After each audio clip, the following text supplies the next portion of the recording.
Welcome to the pre-med session of Make Your Mark with tips for grades and applications for medical school. Grades and applications. These are important as you're moving forward and getting ready to apply to medical school. So really, what's a good GPA? Which route should I go through? And which school-specific informations are going to be useful for me?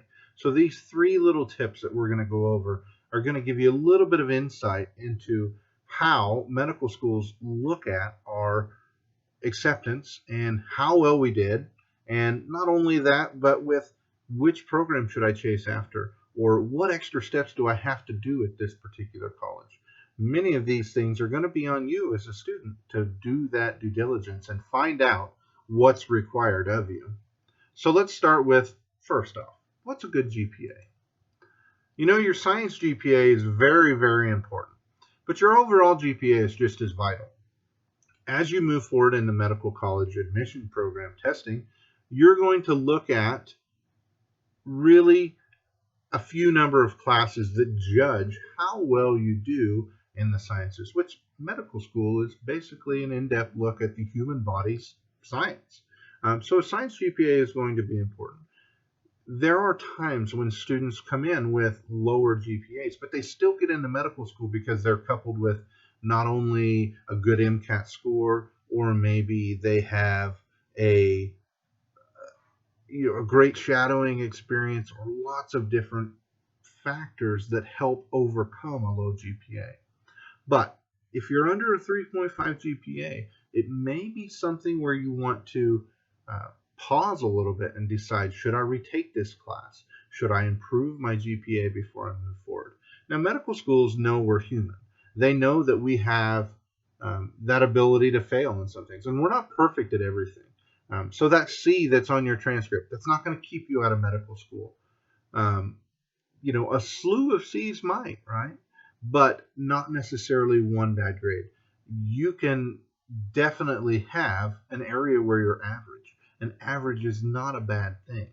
So when I tell students and I advise students that say, I don't have a perfect 4.0, well, most of the MDs that are at medical school, they don't either. They're not perfect either. They're human, just like you and I. Now, a local regent school in the area, KU, has an average GPA in the sciences of 3.75.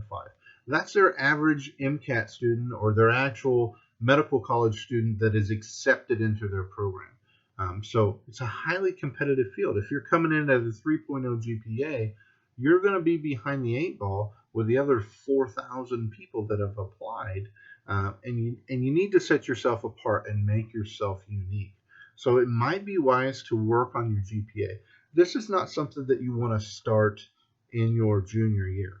This is starting out as a freshman. You need to have your priorities in straight to do well and to make your mark definitely on being able to get those high grades. Those high grades, even in the classes that you think, man, this isn't important for medical school. Well, it may not be. It may not be in some instances. But the GPA at the end is, and that is going to help you get in, as well as your letters of recommendation and your shadowing and your MCAT scores. So it's important to keep this cognizant in the back of your mind that as you move forward, you need to maintain a high GPA to make yourself competitive with other students, because that's really what you're doing. You are putting yourself up against everyone else that's applying to medical school, and these are going to be the important facets as you move forward. Next, there's a couple programs, MD or DO, medical doctor or doctor of osteopathic medicine. Really, in this day and age, they're both learning the same medicine.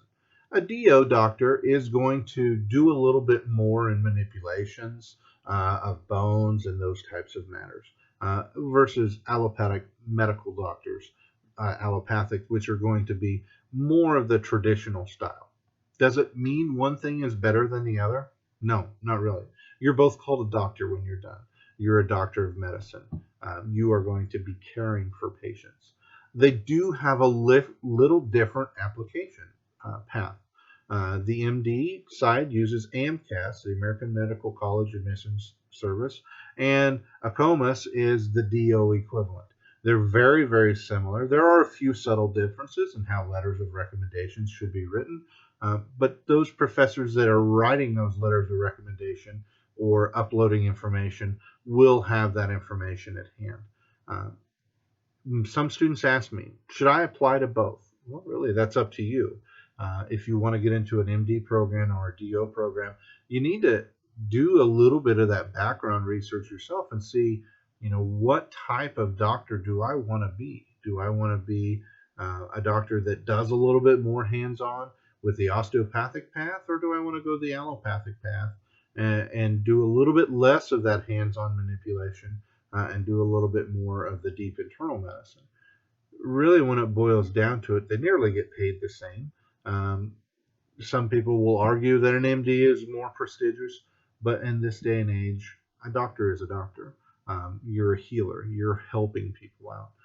But as you move forward, you may want to cast a wide net in your applications and apply for both MD and DO programs. Now, the more applications you put out there, the more they cost you. So this is